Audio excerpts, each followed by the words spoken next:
vaping presentation here at Clinton High School. A special welcome to the Clinton Department of Health members, school committee members, and our friends from the Neshoba School District. I'm not an expert on the topic of vaping. However, our presenter is. Growing up, she was a friend, my friend's younger sister. She grew up down the street. She was just some kid that was around. From there, she went to Holy Cross for her undergrad. She actually graduated with our own Mrs. Cash from Holy Cross, all right? And then she went to Boston University for her master's degree, and from there to the University of Vermont for her medical degree, her doctorate. I have to read this part. She is currently a pediatric pulmonary doctor attending at Boston's Children's Hospital and an instructor of pediatrics at Harvard Medical School. So she has some credentials. Actually, I was looking at her bio when we were setting this whole thing up, and as I was reading through it, I'm thinking, oh my God, I could stand up here for the next half hour and explain to you who she is. But if I did that, we would take up all her time and we'd never get anything done. So I want to read this to you. On Tuesday, September 24th, there was an announcement by Governor Charlie Baker. He declared a public health emergency. He announced temporary 4-month ban on the sale of all vape products in stores and online. With that, I'd like you to watch this video.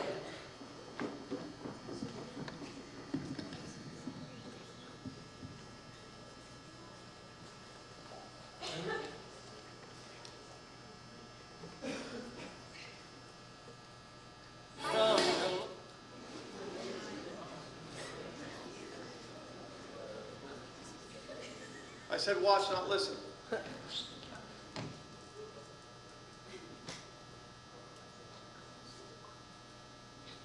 Have been critical in helping us understand what they're seeing at the front line related to these diseases. And we're so pleased today to have 2 pulmonologists with us who will help explain some of that further. Dr. Casey from Boston Children's Hospital and Dr. Kerr from Tufts Medical Center.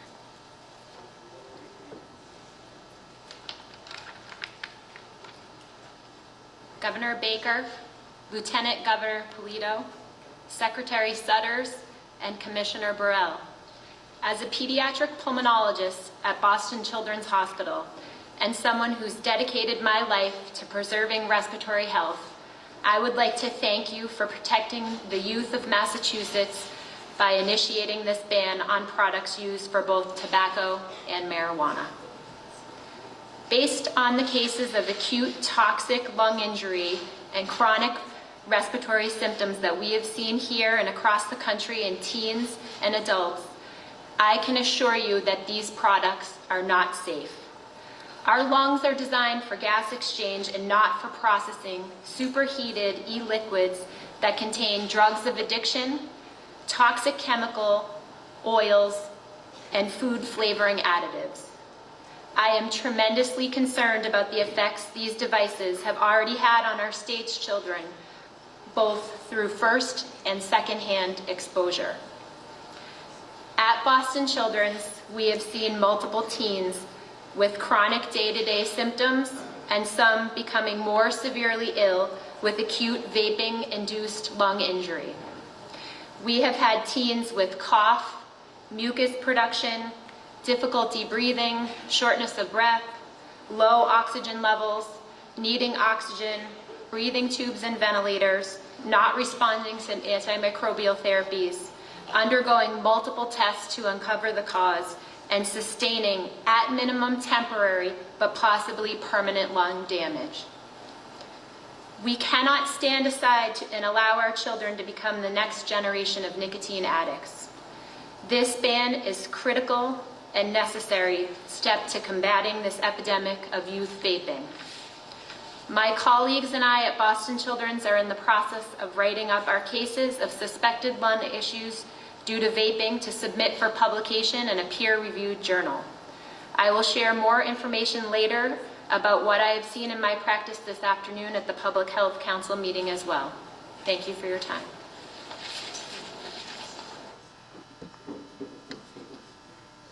So one thing I forgot to mention, not really, I want to save this one, something that's very important.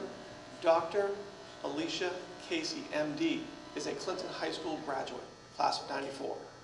Please welcome Dr. Casey.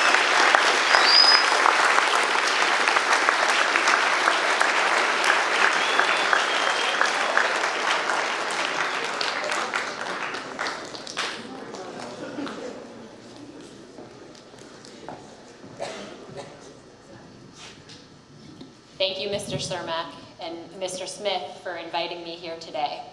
Mr. Cermak is right. I was just the kid in the neighborhood that was around. I was the annoying little sister that followed all the older boys around. I'm here today to tell you why I'm concerned about vaping here in Massachusetts and across the country.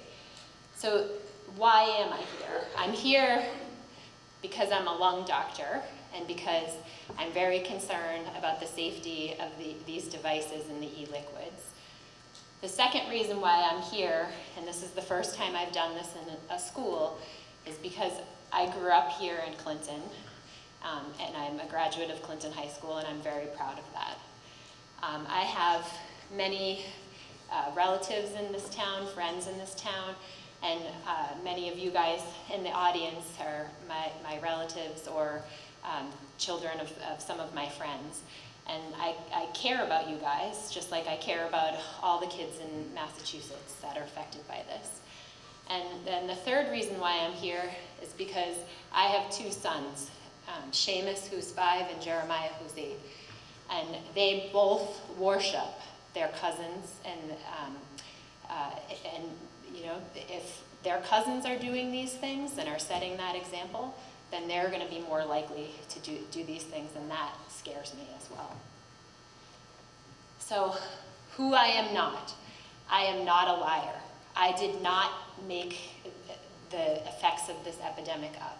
I am going to show you later some images from some of our patients at Boston Children's Hospital, and I did not fabricate these. I took these directly from our medical record, and I'm not working for Big Tobacco. Governor Baker is not working for Big Tobacco, and we're not trying to increase the use of cigarette smoking. I don't get money from them. I don't work for a pharmaceutical company. I do clinical trials at Boston Children's Hospital where we're testing drugs in patients that have lung disease like cystic fibrosis or interstitial lung disease. But I don't work for those companies. I don't get extra money on my salary because of those companies. I've been asked many times to work for the pharmaceutical industry, and I would make a lot more money than I do, and that's not why I became a doctor. So I became a doctor because I want to take care of the health of our children and young adults, and I'm proud of that. I am not getting paid to be here. I don't get paid, like I said, from Big Tobacco. And actually, you know, doing the things that I've done, it's hard, and it's taken a lot of my time, and it's taken a lot of time out that, you know, I spend with my patients and also with my kids. The other thing that I'm not is a user or an addict of tobacco, nicotine, or marijuana.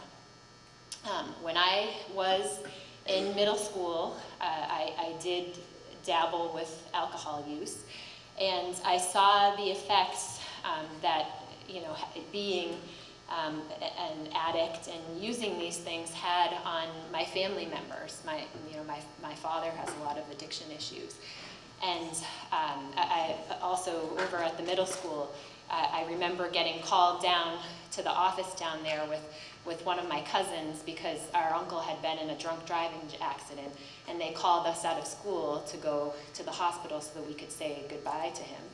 And thankfully he did not die, and he actually subsequently quit drinking, and he's still alive and has children of his own. But through my experiences with my family members and my father as well, I decided before I was in high school and early on in high school that I deserved better than the effects that addiction has on families. And I also just decided that my family deserved better. And so I stopped using alcohol, and I didn't experiment with cigarettes or marijuana. And that actually came at a cost to me. So I had friends, and there were about seven of us girls that were friends from kindergarten on. And when we got to high school, that because I wasn't doing those things, I was excluded. And my friends formed a group, and they called themselves the Six Pack, actually, you know, after like a six-pack of beer. And I was not part of the Six Pack. And so that was actually hard for me, the, you know, exclusion, because these were my friends from when I was very little. So I made new friends, and, you know, I did have some friends from growing up that I still was close to, so. So the other reason why I'm here is because I'm outraged at what has happened. And why am I? I am because there's about 4.9 million US middle and high school students who are current users, meaning they used in the past 30 days of the, you know, some type of tobacco product, and that's in 2018. And this is up from 3.6 million in 2017, and that's really concerning to me. This is the greatest increase in nicotine use in my entire lifetime. And electronic cigarettes, I'm going to show you, are directly responsible for this increase. And I'm also mad. I'm mad at myself. I'm mad at the medical community, advocates, and the government, because we failed to protect you guys, and we should have fought back sooner than we did. So we made a ton of progress in cigarette smoke. We know how bad cigarettes are for you. And so if you look, 1997, that's right before I graduated from college, 36.5% of teens were smoking cigarettes. And over my adult life, it went down and down and down. And, you know, in 2013, 14, it got down to less than 18% by 2018. And then what happened? Came vaping. And look at the increase in use of vaping in teens. It's up to 26.7 in 2018. I can tell you that that is a ridiculous underestimate. I ask every single one of my patients and every teen I come into contact with about what's their estimation of the percentage of teens that are using, and it's way higher than that, but it isn't everybody. And so what happened? Electronic cigarettes came out on the market, and they market themselves as safe. They are not safe. We're going to talk more about that. But look, so 27% of teens use any tobacco product. What's the majority of it? The second blue column. That's 21% of it is electronic cigarettes. About 8% is cigarettes, and then it goes down from there. But this increase in nicotine use is electronic cigarettes. Okay, this is just another statistic that shows that the use of these electronic cigarette products increases from, you know, 17.6 of 8th graders all the way up to 37.3 of 12th graders, and, you know, that's where they get the average. Go ahead. All right, so how did this happen? It happened because the people that sold and marketed and manufactured these electronic cigarettes and all the products that go with it, they were vicious predators that preyed on all of you guys and the teens across the country. So I know that this picture is very hard to look at and it's very dramatic, but this is what happened. And so Juul, all these other companies, the vape stores, I mean, look at the store, look at the products that are inside of the store. That's a store in Worcester. They made money off of your health, and this is not okay, and you should be upset about this. So marketing was a huge influence here. So if you look in orange at the past 30 days e-cigarette use among youth, this is from 2011 to 2014, it went up, and correlated with that is the green, and that's the dollars spent on e-cigarette advertising. So as the advertising went up, the use went up. And they advertised in kids, and they used kids for their ads. Social media has a huge responsibility in this epidemic. These companies put one of these devices in the hands of a lot of your heroes and influencers. So the reason why they had so much power is they marketed as a safe alternative. They have you guys convinced that these things are safe. They were marketed as having fewer toxic chemicals than cigarettes. They may have fewer carcinogens, meaning cancer-causing agents, than traditional burn cigarettes, but they have many other things that are not safe for you to inhale, and we'll talk about that later. There's inconsistent labeling, and these are very, very poorly unregulated. So there isn't anybody that's checking the safety of these devices. They didn't do clinical trials on these like we have to when we give any kind of medication and inhaled medications, and the intense, rigorous, microscope that we're under, with the drugs that are approved by the FDA. This is not regulated, and it's big money, huge money business. Okay, so I think you guys know this. I'm not going to go over this, but this includes any of these devices that make it so that you take electronic liquids and they're either superheated or vaporized. There's a bunch of different ways of doing it that you inhale. And the reason why these are such a problem is because your lungs actually have a huge surface area. And so when you inhale things into your lungs, it's absorbed very quickly. And we're all at risk when you get like a rush of something and it happens really quickly and it's associated with something that you do. And the lungs are the perfect organ in a sense to create addiction because it happens so quickly because of the surface area of your lungs and your alveoli. Okay, so they tell you that they developed these products and they marketed and sold these products for cigarette smokers who needed to quit cigarettes. That's their laudable thing that they did. But these were not developed for your 65-year-old grandmother to quit smoking. These were developed for you guys sitting right here. They made flavorings that were attractive to you guys. And the flavorings, particularly mint and menthol, as well as the other ones, make it easier to smoke. If you were smoking just straight nicotine, it's actually quite irritating to the throat. And a lot of these flavors, in the mint menthol, it actually numbs your throat so you can tolerate and you can actually smoke more. So the flavorings were used to directly get you guys to use these things. Okay, so e-cigarettes in any form are not nicotine replacement therapy. There are several forms of nicotine replacement therapy that are approved by the FDA. There's some of them here, and when you guys are ready to quit these things, you're likely going to need to use nicotine replacement therapy. These are not approved and have never been studied by the FDA for their safety, so they are not nicotine replacement therapy.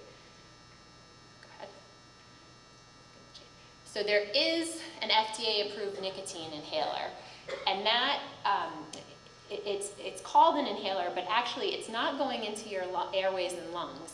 It's being absorbed through the lining of your mouth, and so these are different. These are they're made into vapors that you inhale into your lungs.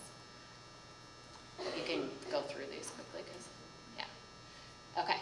So I can't stress to you again, electronic cigarettes in any form are not nicotine replacement therapy.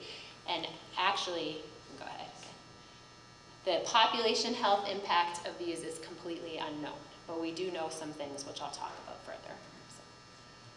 Okay, so electronic cigarettes contain drugs of addiction.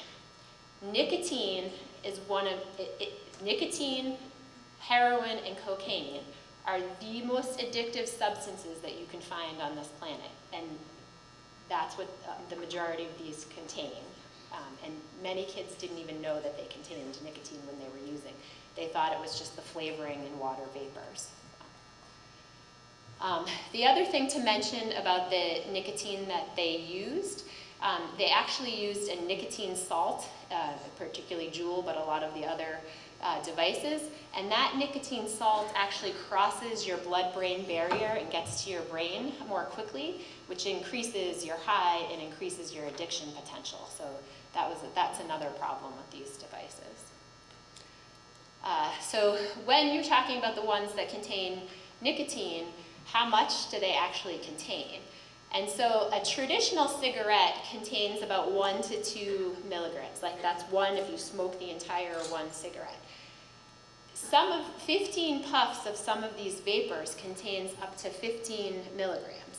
So that's like smoking 8 cigarettes. And some of the Juul pods contain 70 milligrams of nicotine.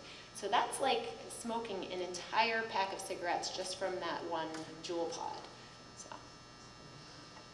okay, marijuana's a problem too. So I know that a lot of people are, not just using the nicotine, but they're also using the marijuana or both. And actually, studies show that, overall, the marijuana use is steady amongst teens, and then in college students, there's actually seems to be a rise in marijuana use, and this is likely related to the electronic cigarettes and initiating with that. So, okay. And then the other problem in these, besides the drugs of addiction and the chemicals that make, that help to make the reactions, and the oils that are in there to help, make it more soluble in the solution. The other problem are these flavoring agents. So there's greater than 7,500 flavoring agents that have been used in these devices. Now, a lot of these things are actually foods. So there's like cinnamon, aldehyde, vanilla, those kinds of things. And those are things that we can actually eat and our digestive system can tolerate. But when you inhale them into your lungs are not a digestive organ. They're for gas exchange. And so these things are toxic to your lungs. And we haven't studied these and the combinations that they're using, and then combined with the chemicals and the oils and whatnot. And so we have no idea how bad the danger of inhaling these things are. And then, like I said, these things are a problem, because they attract you to use them, and they make it more tolerable to use. Okay, so why did these companies do this? They did it because they make money. Juul, for example, made over $1 billion last year. And every single human being that works at Juul got a $1.2 million bonus last year at the holidays. That's a lot of money. They also did this because they knew they needed to target teens to increase people who were using these products. And that's because it's a known fact that the great majority of adult smokers were already committed smokers before they were 18 years old. They know this about you guys.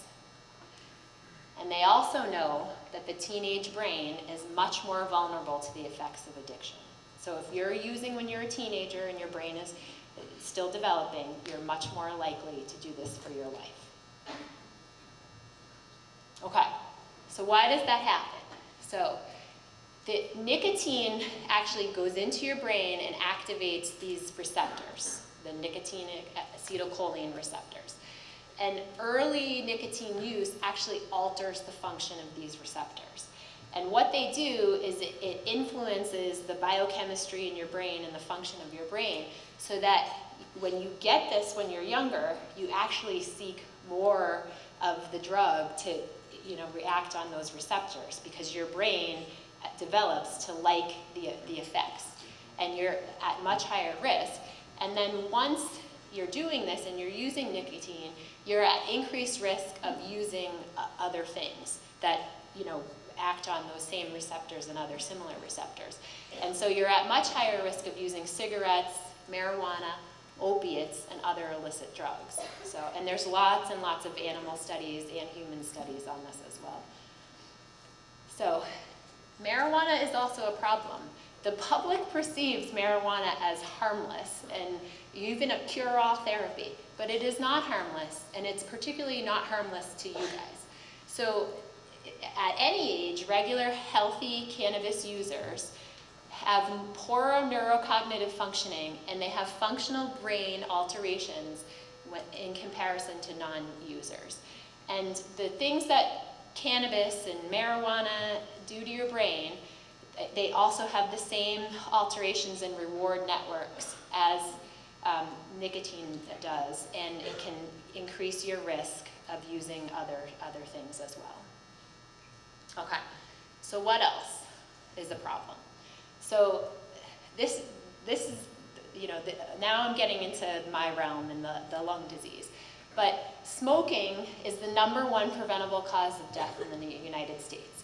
And there is a lot of data that shows that when you use these electronic cigarettes, you're more likely to smoke traditional burn cigarettes. And we know how harmful, I'm not going to spend a lot of time on how harmful regular traditional cigarettes are, because that's well described, well known since the 60s.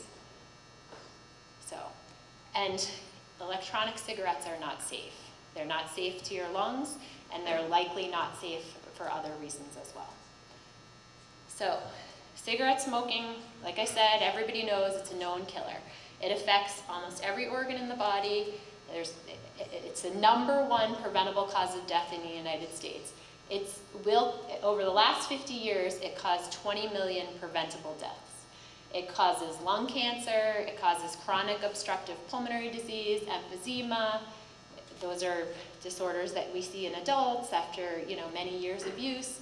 It causes accelerated decline in your lung function. So all of us, you know, all of you guys, you're going to get to 18 and you're going to grow more and more lungs, you know, in your teens and lung tissue, teen and adulthood.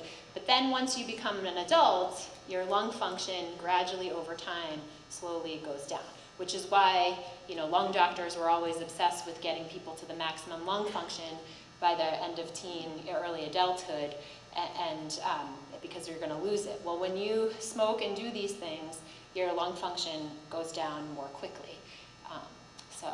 And then if you have asthma, already it increases the complications of asthma, including death. Cigarettes also have other effects, so they cause other cancers and other organs, that's well described, and they also cause blood vessel disease. So coronary, that's your heart blood vessels, and then your blood vessels like peripherally, so in your arms and legs and other parts of your body, that, you know, increase your risk of having a heart attack, stroke, having, you know, difficulty with ulcers and things like that in your legs, and blood flow in your legs. And then it also has CNS, central nervous system effects as well. So passive smoking is also bad for, you know, fetuses in utero. It's bad for infants, and it's bad for children. And it actually disrupts the normal developmental processes in both the brain and the lungs. If you're exposed to cigarette smoke exposure, if you're in utero, if your mother smokes, the kids born have decreased lung function, and it alters their lung development. Infants that are exposed to cigarette smoke are at a higher risk of having sudden infant death syndrome. They have increased rate of infections in their upper and lower respiratory tract, increased risk of developing asthma, and then ongoing altered lung growth. I can't tell you how many times I've had a kid with asthma that we couldn't control it, and, you know, I finally got their parents to quit smoking, and their asthma gets dramatically better. And then, you know, like I just said, children exposed to cigarettes have increased asthma, increased morbidity and mortality, meaning complications and death. And then the important thing to realize is that kids who see their parents smoke and their family members smoke are much more likely to initiate smoking during adolescence because they think it's safe. So, okay, so now let's go to vaping and what is known. And I don't have enough time to go into all the science behind all of the things that we believe that vaping is going to contribute to in the lungs and to the rest of the body. And you know, a lot of these things we're just uncovering now, but there are lots of, you know, review papers and studies and whatnot, and some of these are summarized there. But there are effects in the lungs, effects in the airways. So when it says airway hyperreactivity, that means that your airways are more likely to constrict and narrow. They actually modify your genes, and this is one of the scary things to me. So they compared cigarette smoke users and electronic cigarette smoke users, and they looked at the expression of genes, this is in humans, in the nasal mucosa, so they took cells from the nasal mucosa, and so cigarettes and electronic cigarettes together, they share the same 50 genes that they downregulate. But then the electronic cigarettes, they downregulate another, so on top of those 50, another 300 genes. That the burned cigarettes don't actually do that. And that is what's really scary to me, because you don't mess with your genes. And a lot of the genes are immune genes that are actually, their function is downregulated. So there's decreased, fighting of infections, increased infections overall. There are some animal models that show that your lungs don't develop as well when you're exposed to the electronic liquids, and actually there's increased cell death on exposure in the scientific experiments, and we definitely don't have enough time today to cover all of this. So. Okay, and then secondhand vape smoke is also not safe. So unlike what they told you these things were, which was vaporized water, which they are not, they contain the emissions that are related to nicotine, and then a bunch of other harmful compounds, heavy metals, particulate matter, and some compounds that cause cancer actually. And so that's reviewed in that article there. So we believe that, and we know that these things are not going to be safe for infants, kids, teens, and other people to inhale. And there also was a recent article in one of our prominent respiratory journals that show that secondhand e-cig exposure was associated with increased asthma attacks over a 12-month period in humans as well. So there's going to be more, but secondhand smoke is also not good. So one of the things that I really want to talk to you about today is the really scary cases of vaping-induced lung injury that we're seeing across the country here. And what vaping-induced lung injury is defined as is it's severe lung disease that arises in a patient who's using one of these vaping electronic cigarettes devices, and they don't have any sign of infection or another reason to have this issue. And so this was just published, this article, last week in the New England Journal of Medicine, which is like one of the most, if not prestigious journals in the medical community. And this is data as of last week, September 20th. But those are the cases that have been reported of vaping-induced lung injury. And it's hundreds and hundreds of people. And we're seeing it at Boston Children's Hospital. I'm going to show you some images from some of my patients so that we are seeing it. So we are seeing kids that are coming in, just like I said, in the press conference, that they have cough, sputum production, shortness of breath, low oxygen levels. They're needing oxygen, high levels of oxygen. They're needing breathing tubes. We have almost had to put some of them on life support. These are otherwise, healthy teens that the only risk factor that we can identify is that they were vaping. So I don't know if anybody knows who this is here, but this is Joe Camel. So when I was your age, Joe Camel was like the cartoon way that they tried to make cigarette use cool. And Joe Camel actually at Mount Wachusett used to sponsor our ski races. And then all of a sudden, they've outlawed using Joe Camel. But this Camel here in an ICU bed, and he's got a breathing tube, and he's got, his vape next to him. So, okay, go ahead. All right, so first, before I show you the images of our patients at Boston Children's, I just want to go over what a normal chest x-ray and CT looks like. And so on imaging air is black. And your lungs actually show up as pretty black because you've got your alveoli everywhere in your lungs and they're filled with air. And so if air is black, your lungs mostly look black. And there's actually not a ton of lung tissue. It's mostly the airways and the blood vessels that you can even see on the chest imaging. So this is what a normal chest x-ray looks like here on your right, and then on your left, that's a normal chest CT there. The white in the middle is your heart and your great vessels there. And then the white markings that you see are normal blood vessels and airways that go out, you know, like a tree to move the air out towards the periphery in the alveoli. So, okay, so this is a chest x-ray from one of the Boston Children's Hospital patients that got very sick with this. I did not make this up. I took this directly out of our medical record, and the patient's name is off of there. But this is their chest x-ray. So does that look like that normal chest x-ray? No. There's a lot of white areas on both sides and diffusely.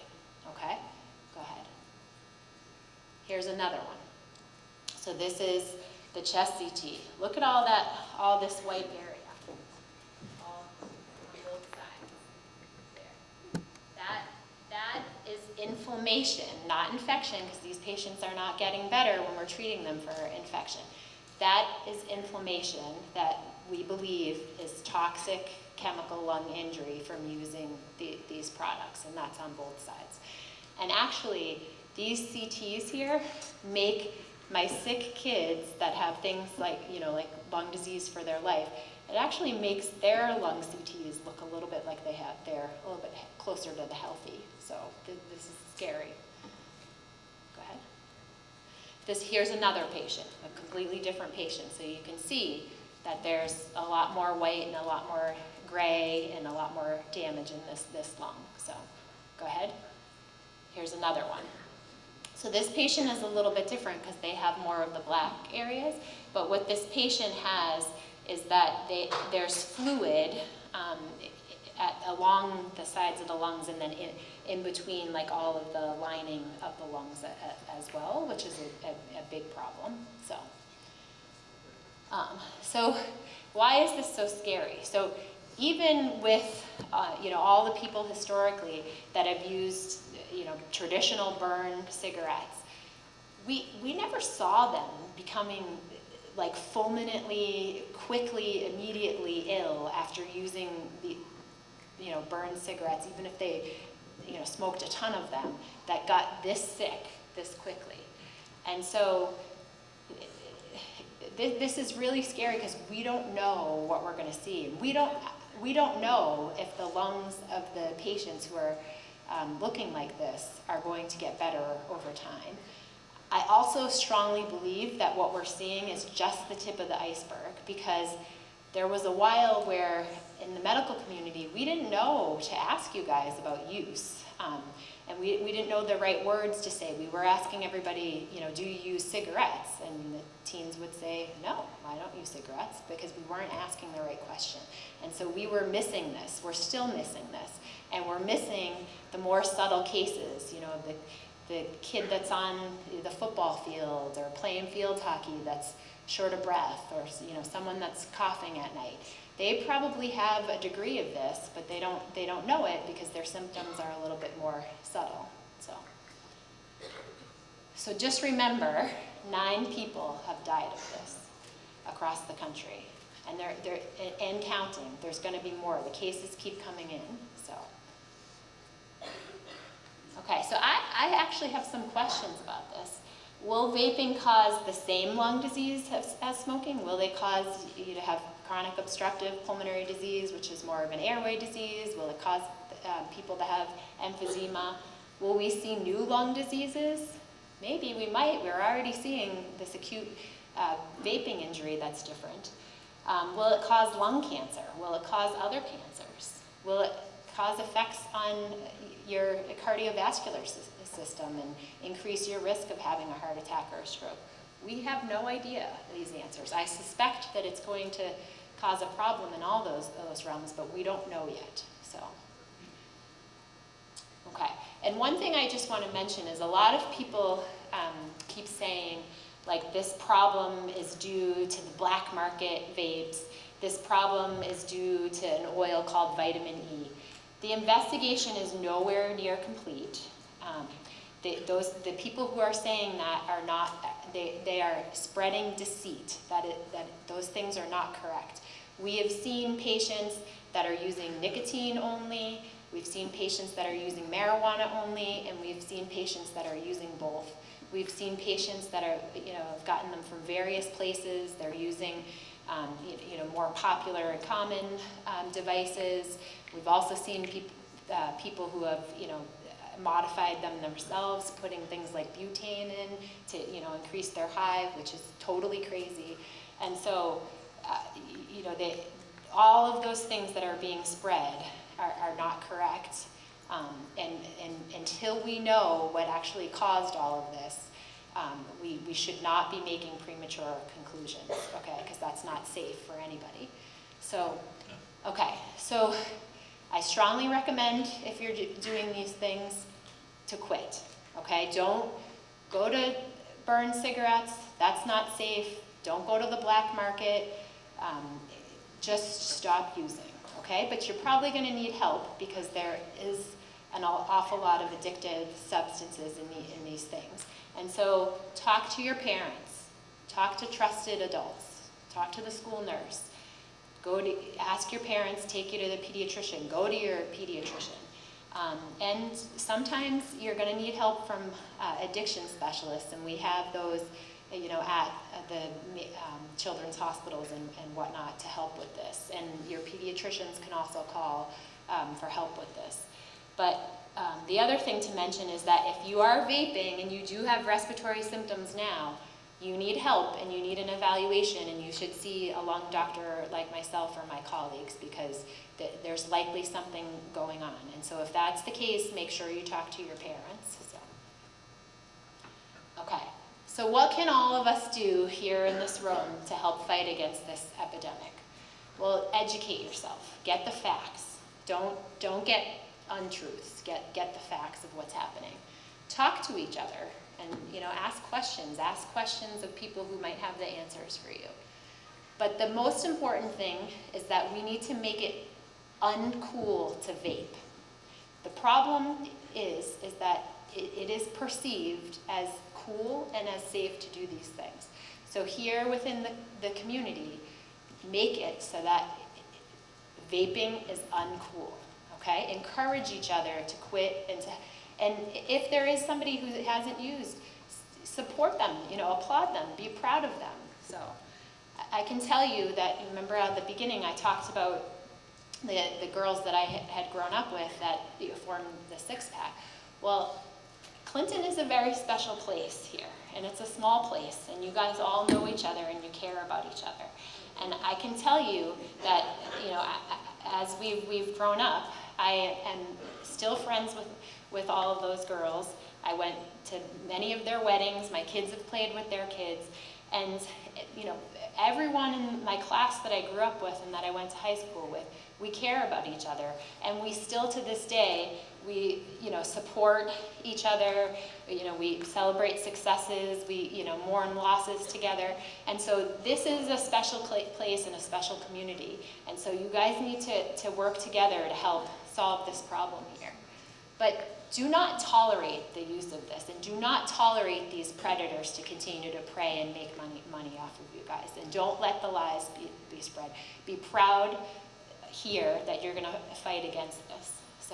So this is banned now. You're not supposed to get it here in Massachusetts, and you're not supposed to get the flavored, the unflavored, any of the devices, any of the e-liquids here in Massachusetts. So if you are allowed to get them, and you are allowed, to walk into the convenience stores or walk into the vape stores or buy them online, and that does happen, report it. Because law enforcement and the Board of Health in Clinton, their jobs are to protect you from this, and they need to know about it. And the Massachusetts legislature needs to know as well, because that now, for the next 4 months, that is not okay. So, support measures to limit teen access to these devices. And that's the responsibility of all of you, but it's also the responsibility of the adults as well. I know this sounds totally cheesy, but do remember that an ounce of prevention is worth a pound of cure. And so it's much better to never start using these things and to prevent the youth in these communities from taking up the use of these devices than it is to have to fix the problem later when they're already addicted, because it's very, very, very difficult to quit. So thank you very much for your time.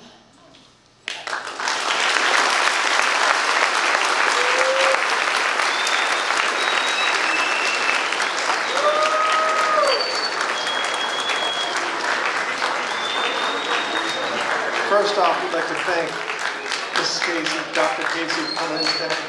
We really do appreciate it. We have our class president, Regan Gannon, to present you with a gift.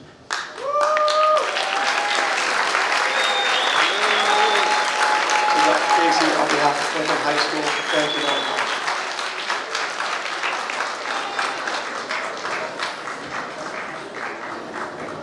On a lighter note, that's a big topic right there. There's a couple things going on here before we go anywhere. First, Dr. Casey is an acting doctor. She's a real doctor at a real hospital, actually a big-time hospital in Boston.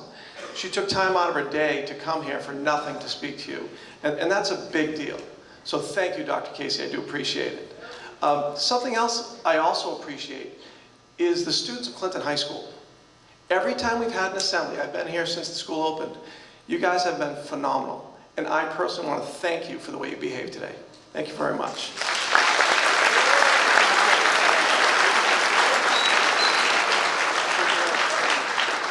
Before we go back to class, I know some of you are very antsy, you want to get back there right away. Like, I got to get back to algebra or whatever. No, we have something, Dr. Casey, we dug this up and I thought you might want to see it. Could we see this, please? Lights? Congratulations. Today is your day. You're off to great places. You're off and away. You have brains in your head. You have feet in your shoes. You can steer yourself in any direction you choose.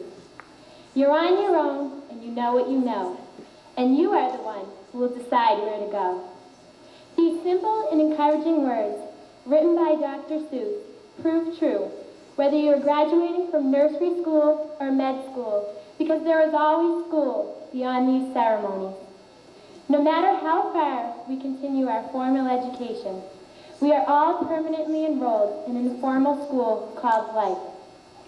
In this school, the smart and ignorant are not judged by test scores, but by who learns from the lessons that life places before us each day. The unknowing are the people who do not learn from their mistakes. They only dwell upon the past. They do not listen to the optimistic words of others. They do not reach out to help others or grasp the hand that offer to guide them. There is no success here, for if you never complete one lesson in life, you cannot move on to the next. The truly intelligent leave everything they touch better than they found it. They never give up when life hands them a tough lesson. That is when they put the most effort forth. These are the individuals that recognize that you can't go through life with two catcher's mitts on your hands. Every once in a while, you must throw something back. This community also understands that you cannot accomplish anything without the help of others, and they gratefully acknowledge those that support them along the way. This type of person strives for success and never settles for anything less. That is why he attains it. Our class has many clever people in it. We have given our best the past 4 years, and will leave this high school better than we found it. Last year, we decided to have our prom in the gym. Many people told us we would not be able to pull it off, and at times we wanted to give up, yet we never did, and we created more than just a beautiful gym. We, as a class, are also quick to realize that our accomplishments could not have been achieved without the help of two great people, Mr. William Colombo and Mr. Paul Morrison, our class advisors. We enthusiastically thank them and all the other people who have helped us along the way. During the past 4 years, All of us have lived as smart people and have never given up. We are successfully completing the high school chapter, but there are many more lessons ahead of us. Some will be less of a challenge, and definitely more that will challenge us not to give up. Many of us will ask ourselves, will I succeed? Dr. Seuss's answer, yes, you will indeed. 98.75% guaranteed. Kids, you'll move mountains. So, be your name Megan, or Steve, or Alicia, or Andrea, Jen, Patrick, Jeremy, Pisha. You're off to great places. Today is your day. Your mountain is waiting, so get on your way.